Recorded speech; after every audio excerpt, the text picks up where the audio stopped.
प्रदेश के मुख्य सचिव दुर्गाशंकर मिश्रा ने मंडल आयुक्त सभागार में पत्रकार वार्ता के दौरान किए गए निरीक्षण सहित अन्य विषयों को लेकर विस्तृत जानकारी दी। उन्होंने कहा कि पहले से अब में बहुत फर्क हुआ है। जेई और एईएस जैसी भयावह बीमारियों से निपटने के लिए सरकार ने कई विभागों को आपसी सामंजस्य स्थापित कर कार्य करने के निर्देश दिए थे, जिसका परिणाम है कि अब लगभग ना के बराबर इस क्षेत्र में मामले हैं।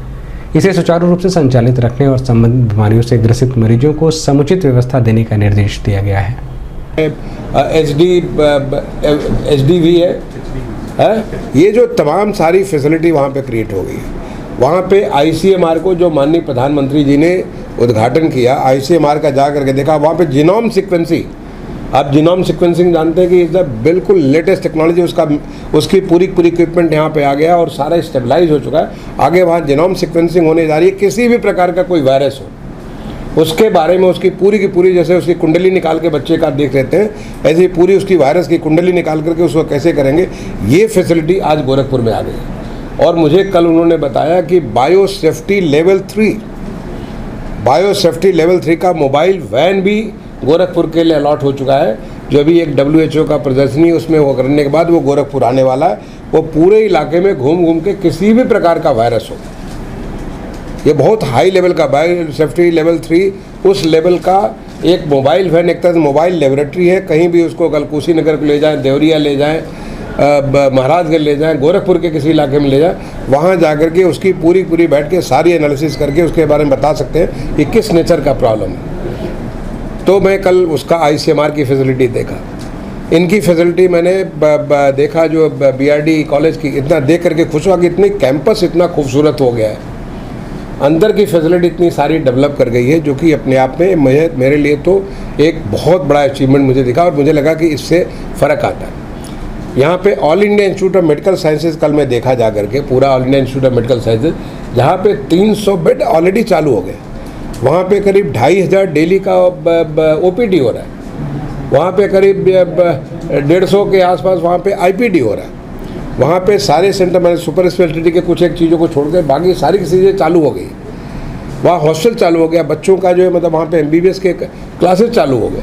तो all India institute of medical sciences का भी जो है वो एक बहुत बड़ा योगदान मैं समझता हूँ, न केवल गोरखपुर के लिए, पर गोरखपुर के आसपास जो पूर्वांचल के हमारे तमाम सारे ज़िले हैं, आजमगढ़ डिवीज़न को ले लीजिए, इधर जो बस्ती डिवीज़न को ले लीजिए, इस आसपास के जितने सारे हमारे ज़िले, उन सारे के लिए एक बहुत बड़ी फैसिलिटी यहाँ पे बनके तैयार हो गई है। और वो सारी जो डॉक्टर सुरेखा जो वहाँ पे हैं, उनसे मेरी चर्चा हुई कि किस प्रकार की फैसिलिटी, किस तरह से लोगों को यहाँ पे नेपाल से भी, जो हमारे सदर्न बिहार है या पश्चिमी बिहार है, वहाँ से भी तमाम सारे यहाँ पे पेशेंट्स आ रहे हैं, उनके पास आ रहे हैं, नेपाल से लोग आ रहे हैं। इनके लिए एक बड़ा मेजर फैसिलिटी यहाँ पे क्रिएट हो गई है। जो हमारा AE और JES के लिए जो सबसे बड़ी चीज़ हुई है, वो हुई है कि पहले जो हर कोई के लिए हमारा बाबा राघव दास मेडिकल कॉलेज के अलावा कोई फैसिलिटी थी नहीं। जब लोग मरना चालू होते थे, बच्चों को तकलीफ होती थी। आपको अगर याद करिए, माननीय मुख्यमंत्री जी जिस समय जब मेंबर ऑफ पार्लियामेंट, कैसे पार्लियामेंट उन्हें भाषण दी थी, किस प्रकार से उन्हें इतने बने, उनका जो जिस प्रकार की, अगर वो ऐतिहासिक भाषण है, वो दिखाता है कि उनको कितना पेन था। आज हमारे जो हर एक CSC के ऊपर वहाँ पे ETC तैयार हो गया, मैंने इंसेफ्लाइटिस ट्रीटमेंट सेंटर तैयार हो गया। वहाँ पे PICU और मिनी PICU, मैंने हमारे पेडियाट्रिक ICU और जो मिनी पेडियाट्रिक ICU वो तैयार हो गया, ताकि लोगों को यहाँ तक आने की आवश्यकता नहीं है।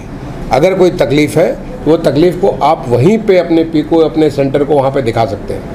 मैं आप लोगों के माध्यम से सारी पब्लिक से अपील करना चाहूँगा कि अगर किसी बच्चे को, क्योंकि देखिए आने वाले समय में जून जुलाई से ये चालू होता है और सितंबर अक्टूबर तक ये जाता है, मैं अपने सारे जो हमारे प्रेस के भाई लोग हैं, सबसे मैं रिक्वेस्ट करना चाहूँगा कि आप भी इसके संवाहक बनिए, आप भी इसकी मदद करिए। और इनफैक्ट करते भी आप हैं कि अगर किसी बच्चे को कन्वल्जेंस आता है, बुखार होता है, उसकी जो उसको जो तमाम किस्म के ऐसे सिम्टम्स आते हैं, उन सिम्टम्स के लिए आपको किसी प्राइवेट डॉक्टर के पास जाने की ज़रूरत नहीं है। आपका जो नियरेस्ट हमारा जो ETC बना हुआ, आप ETC जाइए, वहाँ पे ट्रेंड डॉक्टर हैं, उन्होंने DCH किया हुआ है, वो पेडियाट्रिशियन में इसके बारे में उन्होंने एक्सपर्टीज़ हासिल की है। इस पर्टिकुलर डिजीज़ को हैंडल करने के लिए उनकी एक्सपर्टीज़ उनके पास है। उनके पास जाइए, उनको जो ज़रूरत होगा वो पूरा उसका ट्रीटमेंट देंगे। और वहाँ से उनको लगता है कि फिर भी उनको कुछ एक्स्ट्रा इसकी रिक्वायरमेंट है तो उसके लिए तुरंत रेफ़र कर देंगे BRD मेडिकल कॉलेज के लिए।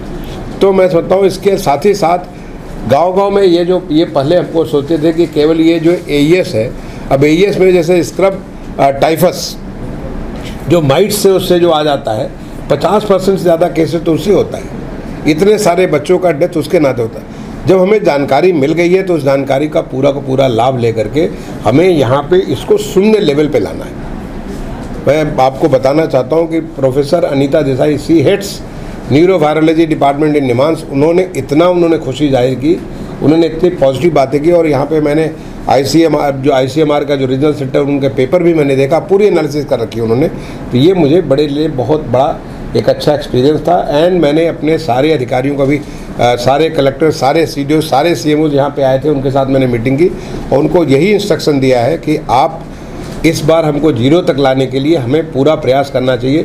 सबसे पहले भी हमारे पास वक्त है, घर घर जा कर के इसको जानकारी जो हमारा जो हमारे संक्रामक रोग है, जो संचारी रोग हैं, उनके लिए जो एक विशेष अभियान माननीय मुख्यमंत्री जी ने पीछे महाराजगंज से चालू किया था, उस अभियान के तहत घर घर पहुंच करके उनको दस्तक दें, हर घर को उनको बताएं कि अगर घर में आपका बच्चा है और आपको ऐसी कोई चीज़ होती है